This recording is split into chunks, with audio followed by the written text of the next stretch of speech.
अस्सलामु अलैकुम वरहमतुल्लाहि वबरकातुहू। अल्हम्दुलिल्लाहि वकफ़ा व सलामुन अला इबादिहिल्लज़ीना इस्तफ़ा अम्मा बाद। अऊज़ु बिल्लाहि मिनश शैतानिर रजीम।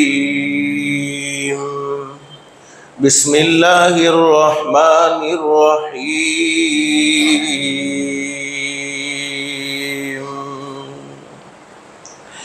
कुल्लु मन अलैहा फ़ानिन व यबक़ा वज्हु रब्बिका ज़ुल जलालि वल इकराम।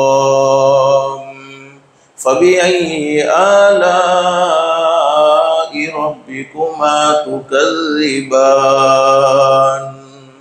सदक़ल्लाहुल अज़ीम। क़ाल अन्नबिय्यु सल्लल्लाहु अलैहि वसल्लम अल-कय्यिसु मन दाना नफ्सहु व अमिला लिमा बअदल मौत वल आजिज़ु मन अत्बअ नफ्सहु हवाहा व तमन्ना अलल्लाह औ कमा क़ाल अन्नबिय्यु सल्लल्लाहु अलैहि वसल्लम। सदक़ रसूलुहुन नबियुल करीम। रब्बि इश्रह ली सदरी व यस्सिर ली अमरी वहलुल उक़दतम मिन लिसानी यफ़क़हू क़ौली। सुब्हानक ला इल्म लना इल्ला मा अल्लमतना इन्नका अंतल अलीमुल हकीम। दुरूद शरीफ पढ़ लें।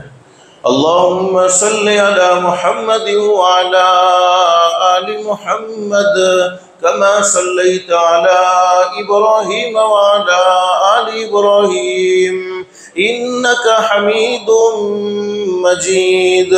अल्लाहुम्मा बारिक अला मुहम्मद व अला आलि मुहम्मद कमा बारकता अला इब्राहीम व अला आलि इब्राहीम इन्नका हमीदुम मजीद। अल्लाह का हम सब पर बहुत बड़ा एहसान और बहुत बड़ा करम है कि अल्लाह पाक ने हम सब को जुमा के मुबारक दिन में थोड़ी देर के लिए अपने घर में यानी मस्जिद में जमा फरमाया। दुआ करो अल्लाह हम सब के जमा होने को कबूल फरमाए। हदीस शरीफ में हज़रत नबी करीम सल्लल्लाहु अलैहि वसल्लम ने अपनी सच्ची ज़ुबान मुबारक से ये बात बयान फरमाई है। जुमा के मुबारक दिन में एक घड़ी ऐसी होती है, एक वक्त ऐसा होता है, उस घड़ी में, उस वक्त में कोई अल्लाह का बंदा अपने परवरदिगारे आलम से जो भी सवाल करे, शर्त ये है कि सवाल जायज़ होना चाहिए, सवाल नाजायज़ नहीं होना चाहिए। अल्लाह पाक उसके सवाल को ज़रूर कबूल फरमाते हैं, अल्लाह पाक उसके सवाल को ज़रूर मंजूर फरमाते हैं। यानी जुमा के मुबारक दिन में अल्लाह से मांगी जाने वाली दुआएं रद्द नहीं होती, बल्कि अल्लाह पाक उसे अपनी बारगाह में ज़रूर मंजूर व मकबूल फरमाते हैं। अल्लाह से दिल से दुआ कर लो, अल्लाह तूने अपने फजल व करम से, अपनी रहमत से हमें मस्जिद में जमा फरमाया है, अल्लाह के लिए कोई मुश्किल नहीं, अल्लाह हम सबको जन्नतुल फिरदौस में भी जमा फरमाए। मेरे भाइयों, ये इस्लामी साल का आखिरी महीना ज़िलहिज्जा का महीना और आखिरी महीने का आखिरी जुमा, और मालूम नहीं हम में से किन किन की ज़िंदगी का आखिरी जुमा, इसलिए कि हदीस शरीफ में हज़रत नबी करीम सल्लल्लाहु अलैहि वसल्लम ने फरमाया, ओ मेरे उम्मतियों, अपनी ज़िंदगी की हर रात को आखिरी रात समझो, अपनी ज़िंदगी के हर दिन को आखिरी दिन समझो, अपनी ज़िंदगी के हर हफ्ते को आखिरी हफ्ता समझो, अपनी ज़िंदगी के हर महीने को आखिरी महीना समझो, अपनी ज़िंदगी के हर साल को आखिरी साल समझो। न मालूम किस वक्त में मालिक कायनात की तरफ से बुलावा आ जाए, उस वक्त कोई किसी को बचा नहीं सकता है, उस वक्त कोई किसी के काम नहीं आ सकता है। तो हमेशा हज़रत नबी करीम सल्लल्लाहु अलैहि वसल्लम ने अपनी उम्मत को इस बात पर मुतवज्जे फरमाया, मेरे उम्मतियों, दुनिया की ज़िंदगी पर भरोसा न करो, बल्कि दुनिया की ज़िंदगी का चिराग कब बुझ जाए किसी को नहीं मालूम होता। हदीस शरीफ में मौजूद है, एक मरतबा हज़रत अक़दस नबी करीम सल्लल्लाहु अलैहि वसल्लम तशरीफ़ फरमाए, सहाबाए किराम भी बैठे हुए हैं। हज़रत नबी करीम सल्लल्लाहु अलैहि वसल्लम से बढ़कर तक़वे वाली ज़िंदगी किसकी होगी? हज़रत नबी करीम सल्लल्लाहु अलैहि वसल्लम से बढ़कर परहेज़गारी वाली ज़िंदगी किसकी होगी? हज़रत नबी करीम सल्लल्लाहु अलैहि वसल्लम ने तो ज़िंदगी का हक़ अदा कर दिया, बल्कि हुज़ूर सल्लल्लाहु अलैहि वसल्लम की शान तो ये शान है, हज़रत नबी करीम सल्लल्लाहु अलैहि वसल्लम के सदक़े में अल्लाह ने पूरी कायनात को सजाया है, पूरी कायनात को बनाया है। और हुज़ूर सल्लल्लाहु अलैहि वसल्लम की पूरी पूरी रात उम्मत के लिए रोने में गुजरी है। दीन अल्लाह की तरफ बुलाने में लोगों को अल्लाह की तरफ बुलाया, जन्नत वाले रास्ते से बाखबर कर दिया, जहन्नम वाले रास्ते से भी बाखबर कर दिया। कौन से रास्ते पर चलोगे तो जन्नत के मुस्तहिक बन जाओगे, कौन से रास्ते पर चलोगे तो जहन्नम तुम्हारा ठिकाना बन जाएगा। और हुजूर सल्लल्लाहु अलैहि वसल्लम दीन में लोगों को अल्लाह की तरफ बुलाने की मेहनत कर रहे हैं, और रात में उनके लिए हिदायत की दुआएं मांगी जा रही हैं। अल्लाह, करने धरने वाली ज़ात तो तेरी है, तूने मुझे जिम्मेदारी दी थी कि मैं सही पैगाम पहुंचा दूं, मैंने सही पैगाम पहुंचा दिया है। अब उसके दिल को बदलना, उसके दिल में हिदायत भर देना, ये तो तेरा काम है। हुजूर सल्लल्लाहु अलैहि वसल्लम की पूरी ज़िंदगी तक़वे में गुजरी है, परहेज़गारी में गुजरी है, अल्लाह को पहचानने में गुजरी है, और अल्लाह की मारिफत लोगों को करवाने में गुजरी है। फिर भी हुजूर सल्लल्लाहु अलैहि वसल्लम एक मरतबा सहाबाए किराम के दरमियान में तशरीफ़ फरमाए, और हज़रत नबी करीम सल्लल्लाहु अलैहि वसल्लम ने फरमाया, ओ मेरे सहाबाए किराम, जब मैं तुम्हें नमाज पढ़ाता हूँ तुम मेरे पीछे नमाज पढ़ते हो। बोलो हमारे नबी, शान वाले नबी, इमामुल अंबिया, जिनको अंबिया किराम की इमामत का शर्फ हासिल हुआ हो, और सहाबाए किराम भी बड़ी किस्मतों वाले, बड़े खुशनसीब, जिनको हज़रत नबी करीम सल्लल्लाहु अलैहि वसल्लम के पीछे नमाज पढ़ना नसीब हुआ हो। आज हम बड़े आलिम के पीछे नमाज पढ़ते हैं तो फ़ख्र भी करते हैं, फलाने अल्लाह के वली के पीछे मैंने नमाज पढ़ी है। तो हज़रत नबी करीम सल्लल्लाहु अलैहि वसल्लम से बढ़कर कौन हो सकता है? सहाबाए किराम से हमारे नबी ने फरमाया, मेरे सहाबाए किराम, जब मैं तुम्हें नमाज पढ़ाता हूँ तुम मेरे पीछे नमाज पढ़ते हो, मैं एक तरफ सलाम फिरता हूँ, अस्सलामु अलैकुम व रहमतुल्लाह, तो मुझे अपनी ज़िंदगी के बारे में ये उम्मीद नहीं होती है कि मैं दूसरी तरफ सलाम फेर सकूँगा। एक मरतबा हज़रत नबी करीम सल्लल्लाहु अलैहि वसल्लम ने फरमाया, ओ मेरे सहाबाए किराम, जब मैं खाने के लिए लुक़मे को उठाता हूँ और अपने मुंह में रखता हूँ तो मुझे ये उम्मीद नहीं कि ये लुक़मा मेरे हलक से, यानी मेरे गले से नीचे उतरेगा या नहीं उतरेगा। हज़रत नबी करीम सल्लल्लाहु अलैहि वसल्लम हमेशा अपनी उम्मत को इस बात पर बाखबर कर रहे हैं, मेरे उम्मतियों, दुनिया की ज़िंदगी का भरोसा मत करो। आज हमने तो बहुत से प्लान बनाए हुए होते हैं, 2025 में ये करना है, 2026 में ये करना है, 2027 में ये करना है। हालांकि एक सेकंड के बाद क्या हो जावे बोलो किसी को मालूम होता नहीं है। आगा अपनी मौत से कोई बशर नहीं, सामा 100 बरस का है, पल की खबर नहीं। तैयारियां कई सालों की हुई हैं, लेकिन एक सेकंड के बाद क्या हो जावे बोलो किसी को मालूम होता नहीं है। बहुत सी मर्तबा दुनिया में कुछ वाक़यात ऐसे रूनुमा होते हैं, ऐसे जाहिर हो जाते हैं, उन वाक़यात से हमें इबरत हासिल कर लेनी चाहिए। उन वाक़यात से हमें अपने ताल्लुक़ को अल्लाह से मजबूत कर लेना चाहिए। उन वाक़यात से हमें संभल जाना चाहिए। बहुत सी मरतबा अल्लाह हिफाजत फरमाए, अल्लाह हिफाजत फरमाए, अल्लाह हिफाजत फरमाए, अल्लाह हर एक को आफ़ियत वाली ज़िंदगी नसीब फरमाए। कोई आदमी परेशान होता है, कोई आदमी दुखी होता है, तो हम उसकी परेशानी को देखकर संभल जाते हैं, उसकी बीमारी को देखकर संभल जाते हैं कि वो बीमारी का सामना बोलो मुझे ना करना पड़े, वो परेशानी का सामना मुझे ना करना पड़े। तो हम चौकन्ना रहते, हम उसको पूछते हैं, भाई तुझे फुलानी बीमारी क्यों लगी, तो वजह बताता है, तो हम दूर रहते हैं कि ऐसी वजह पर हम न चले, ऐसी बीमारी का सामना हमें न करना पड़े। किसी से हमने पूछा, भाई तुम्हें फुलानी परेशानी में मुब्तला होना पड़ा, क्या वजह थी तुम फुलानी परेशानी में मुब्तला हो गए हैं, क्यों परेशान हो रहे हो? तो वो कहता है मैं परेशान इसलिए हुआ हूँ कि मैंने ये किया था। तो हम बाखबर हो जाते हैं, चौकन्ना हो जाते हैं कि नहीं नहीं, वो परेशानी का सामना मुझे न करना पड़े। बोलो हमने अपनी आंखों से कितने जनाजों को देखा है, हम अपना मोबाइल खोलते हैं, रोजाना व्हाट्सएप पर किसी न किसी के इंतकाल की खबर हमें सुनने को मिलती है। इसलिए बहुत जबरदस्त बात बयान फरमाई है, इंसान संभल जा अब भी तू। ये दुनिया की शॉर्ट जिंदगी है, ये दुनिया की खत्म होने वाली जिंदगी है। शॉर्ट जिंदगी में संभल जा, किसी को धोखा देते हुए संभल जा, हराम खाते हुए, हराम कमाते हुए, झूठ बोलते हुए, अल्लाह को नाराज करते हुए संभल जा।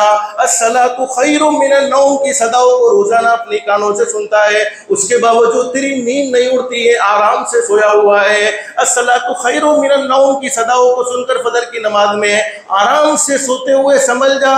अरे हय्या अलस सलाह, हय्या अलल फलाह की सदाएं कान में आती है, उसके बावजूद तेरे कदम मस्जिद की तरफ नहीं उड़ते हैं, उसके बावजूद तेरा दिल मस्जिद में जाने को नहीं कहता है, तो नमाजों को छोड़ते हुए संभल जा। माँ बाप के दिल के टुकड़े टुकड़े करते हुए संभल जा।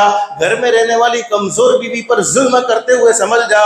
इंसान संभल जा अब भी तू, इंसान संभल जा अब भी तू, मिट्टी में एक दिन जाना है। तेरे बड़े भी चले गए और तेरा भी नंबर आना है। अरे को बारी बारी ये दुनिया छोड़ देनी होगी। बोलो दुनिया में कोई इंसान हमेशा हमेश नहीं रहेगा, बाकी रहने वाली जात किसकी है? बोलो अल्लाह की। अल्लाह कुरान करीम में फरमाते कुल्लु मन अलैहा फान, दुनिया में पैदा होने वाली हर चीज को फना हो जाना है, हर चीज को खत्म हो जाना है। वयबक़ा वजहु रब्बिका ज़ुल जलाली वल इकराम, अगर बाकी रहने वाली जात किसी की है तो वो सिर्फ एक अल्लाह की है। अल्लाह हमेशा हमेश से है और अल्लाह हमेशा हमेश रहेंगे, वरना दुनिया में पैदा होने वाली हर चीज को फना हो जाना है, हर चीज को खत्म हो जाना है। बस अल्लाह पाक हमें वो इस्तिहदार नसीब फरमाए, अल्लाह पाक हमें वो यकीन नसीब फरमाए। तो मैंने कहा ना, बहुत से मरतबा कुछ वाक़यात दुनिया में रूनुमा होते हैं, जाहिर होते हैं, उन वाक़यात को देखकर हमें इबरत हासिल करनी चाहिए। जैसे आजकल बहुत लोग सोशल मीडिया का इस्तेमाल करते हैं, हम बहुत सी मरतबा जब भी न्यूज़ देखते हैं तो वही खबर सामने आती है कि एयर इंडिया की एक फ़्लाइट थी जो अहमदाबाद से लंदन की तरफ रवाना हो गई और वो हादसे का शिकार हो गई और वो क्रैश हो गई। हालांकि उनके दिल में बोलो कैसी कैसी तमन्नाएं थी, उनके दिल में कैसे कैसे अरमान थे। जो फ्लाइट में सवार होने वाले थे उन्हें ये मालूम था कि हम बैठेंगे और ये हो जाएगा, नहीं, मौत बोलो कहकर आती नहीं है। आपने अल्लाह के वली का नाम सुना होगा, हजरत मौलाना जलालुद्दीन रूमी रहमतुल्लाह अलैह, बड़े ज़बरदस्त वली कामिल गुजरे हैं। उलमा जानते हैं उनकी किताब मसनवी फारसी ज़ुबान में है। हजरत मौलाना जलालुद्दीन रूमी रहमतुल्लाह अलैह ने बड़ी ज़बरदस्त बात लिखी है कि एक मरतबा अल्लाह के नबी हजरत सुलेमान अलैहिस्सलातु वस्सलाम तशरीफ़ फरमाए हैं और हजरत सुलेमान अलैहिस्सलातु वस्सलाम के पास एक आदमी आ गया और कहा कि हजरत मैं बहुत परेशान हूँ, बहुत दुखी हूँ। और हजरत सुलेमान अलैहिस्सलातु वस्सलाम भी उसके चेहरे को देखकर समझ गए हैं कि बड़ा दुखी है, बड़ा परेशान है, बड़ा गमगीन है। हजरत सुलेमान अलैहिस्सलातु वस्सलाम ने पूछा, अल्लाह के बंदे क्यों दुखी है, क्यों परेशान है? कहा हजरत बहुत परेशान हो गया हूँ इसलिए कि मलकुल मौत हजरत इजराइल अलैहिस्सलातु वस्सलाम ने मुझे गजबनाक निगाहों से देखा है, मुझे खतरनाक नजरों से देखा है, अब मुझे डर लगने लगा है। हजरत सुलेमान अलैहिस्सलातु वस्सलाम वो नबी थे जिनको अल्लाह पाक ने हवाओं पर भी बोलो कंट्रोल दे रखा था। अरे चरिंदों पर, दरिंदों पर, जानवरों पर, तमाम मखलूक पर अल्लाह पाक ने इन्हें कंट्रोल दे रखा था। हजरत सुलेमान अलैहिस्सलातु वस्सलाम ने पूछा, अल्लाह के बंदे बता तू चाहता क्या है?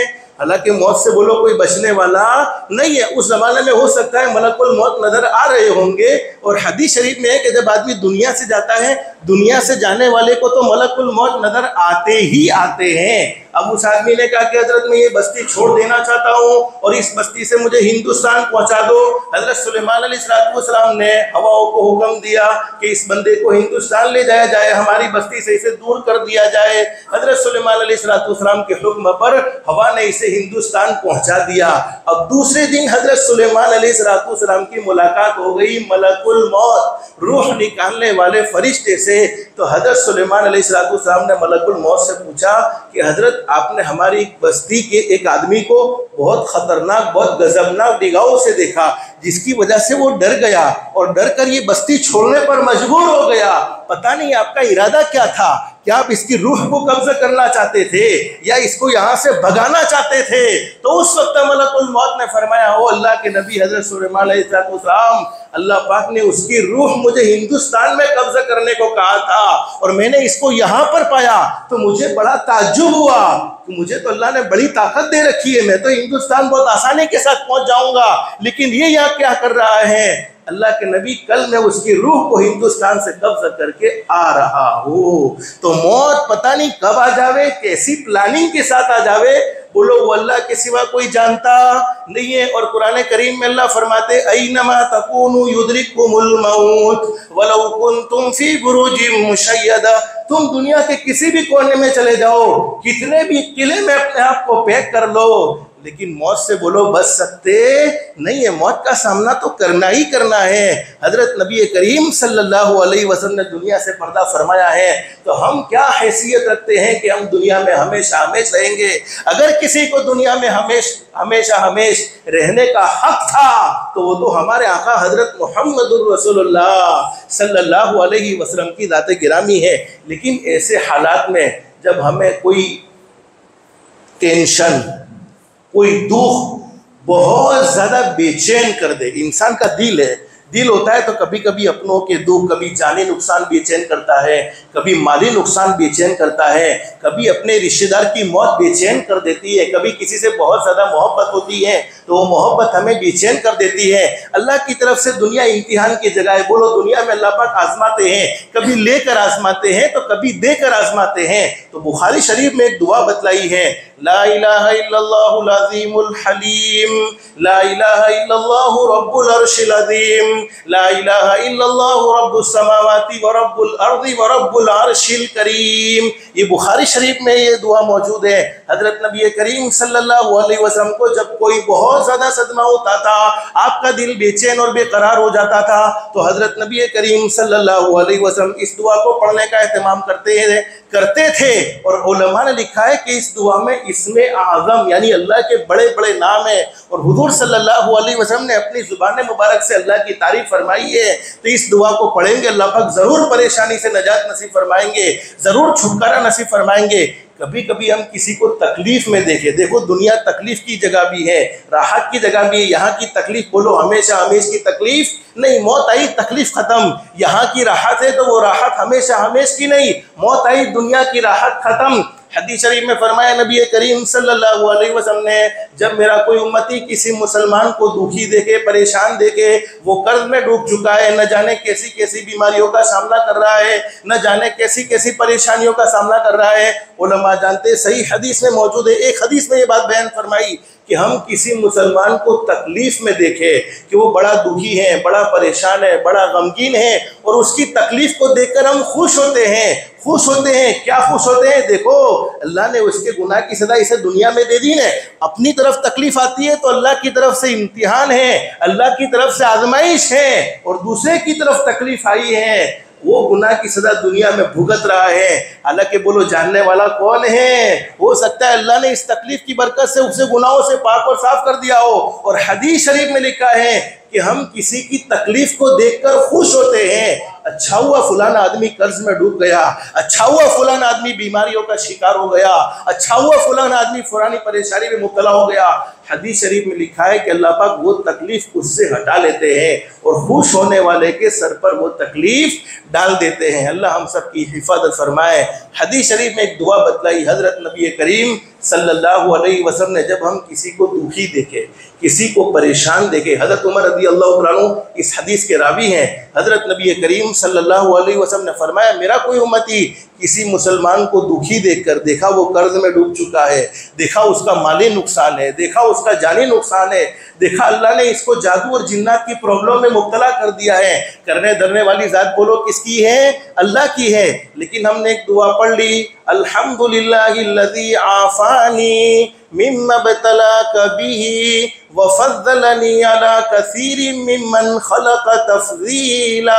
ये छोटी सी दुआ, इसका तर्जमा याद होना चाहिए ताकि इस्तेहदार के साथ पढ़ने में बड़ा मज़ा आता है, तमाम तारीफ़ें उस अल्लाह के लिए हैं जिसने मुझे आफियत बख्शी है।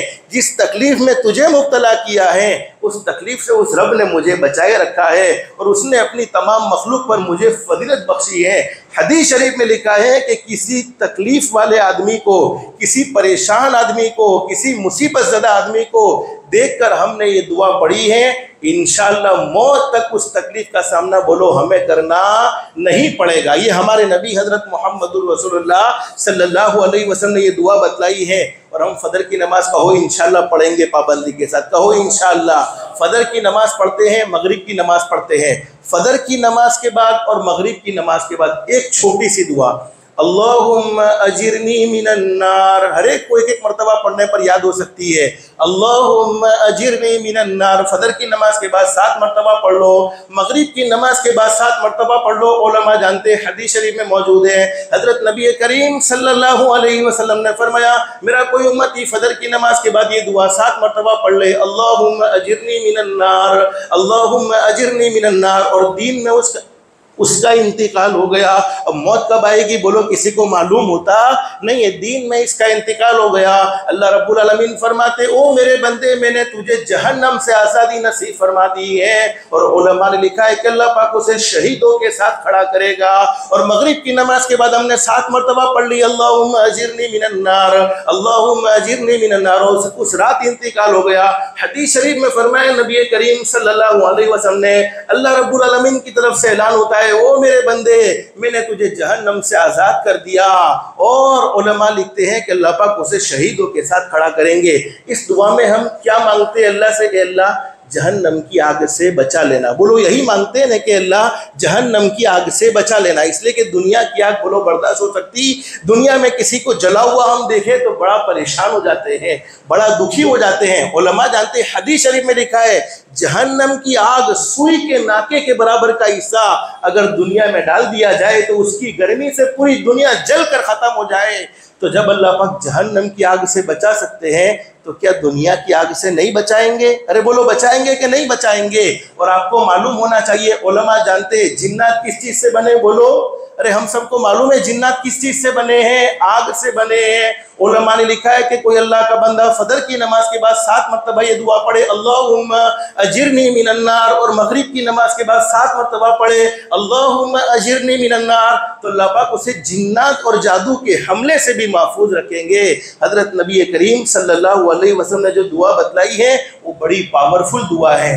उसके बावजूद बोलो करने धरने वाली ज़ात किसकी है? हमने मसनून दुआओं का एहतमाम कर लिया, उसके बावजूद किसी हादसे का हमें सामना करना पड़ा, इसलिए कि करने धरने वाली ज़ात बोलो अल्लाह की है। दुनिया इम्तिहान की जगह है। तो हदीस शरीफ में लिखा है कि आग में जलकर मरने वाला, अल्लाह की तरफ से आग में जलकर मरने वाला भी शहीद होता है, अल्लाह की राह में वो शहीद होता है। तो हमारे नबी सल्लल्लाहु अलैहि वसल्लम ने मसनून दुआएं हमें बतलाई हैं और हादसे वाली मौत से हमारे नबी ने हमेशा पनाह मांगी है। हजरत नबी करीम सल्लल्लाहु अलैहि वसल्लम ने हमेशा अपनी दुआओं में आफियत वाली मौत मांगी है। अल्लाह इज़्ज़त वाली, सलामती वाली, आफियत वाली मौत नसीब फरमा देना। बोलो हम चाहते आफियत वाली मौत मरे, बोलो चाहते कि नहीं चाहते? और मरना ये बात फाइनल है। मैंने शुरू में आपको बताया कि दुनिया में कोई इंसान बोलो हमेशा हमेश नहीं रहेगा। हदीस शरीफ में लिखा है, फरमाया नबी करीम सल्लल्लाहु अलैहि वसल्लम ने, जब इंसान दुनिया से जा रहा हो तो उसे यूं मत कहो तू कलमा पढ़, हो सकता है मौत की तकलीफ में वो कलमे का इनकार कर दे। उस वक्त तकलीफ ऐसी शिद्दत की होती है, तकलीफ ऐसी खतरनाक होती है कि तकलीफ में वो कलमे का इनकार कर दे। और शैतान मरदूद पूरी जिंदगी हमें गलत रास्तों पर चलाता है, दिलों में वसवसे डालता है, गुनाह करने के जज्बे दिलों में पैदा करता है। मौत के वक्त तो उसकी कोशिश बड़ी ज़बरदस्त और बड़ी ख़तरनाक होती है। बल्कि हज़रत मुफ्ती मोहम्मद शफ़ी साहब रहमतुल्लाह अलैह ने तो एक किताब लिखी है कि शैतान मौत के वक्त कैसे कैसे हमले करता है। कभी बाप की शक्ल में आता है, कभी माँ की शक्ल में आता है, कभी उस्तादों की शक्ल में आता है, कभी अल्लाह के नेक बंदों की शक्ल में आता है और कहता है कि तू जिस दिन पर है उस दिन पर बोलो कोई भलाई नहीं है, कोई खैर नहीं है, इस दिन का इनकार कर दे। इसी तरीके से शैतान मरदूद मौत के वक्त भी हमला करता रहता है। उसकी पूरी पूरी ये कोशिश रहती है कि दुनिया से जाने वाला ईमान के साथ दुनिया से न जाए, कलमे के साथ दुनिया से न जाए। बहुत से अल्लाह के नेक बंदे ऐसे पूरी ज़िंदगी ईमान पर मुस्तकीम रहे, लेकिन मौत के वक्त अल्लाह ने उनसे कलमा छीन लिया। तो हमारे नबी सल्लल्लाहु अलैहि वसल्लम ने फरमाया, मेरा उम्मती 5 वक्त की नमाज का अहतमाम करेगा, रूह निकालने वाले फरिश्ते मलकुल मौत खुद उसे कलमा पढ़ाएंगे, शैतान मरदूद को उससे दूर कर देंगे, फिर उसकी रूह को कब्जा करेंगे। अल्लाह से दिल से दुआ कर लो, अल्लाह हम सबकी दुनिया भी बेहतर से बेहतर बनाए, आखिरत भी बेहतर से बेहतर बनाए। अल्लाह के अहकाम के मुताबिक हज़रत नबी करीम सल्लल्लाहु अलैहि वसल्लम के तरीके के मुताबिक ज़िंदगी गुजारने की तौफीक व सादत नसीब फरमाए। अल्लाह पाक हम सबको कहने सुनने से ज़्यादा इखलास, इस्तिखलास और इस्तिकामत के साथ अमल की तौफीक नसीब फरमाए।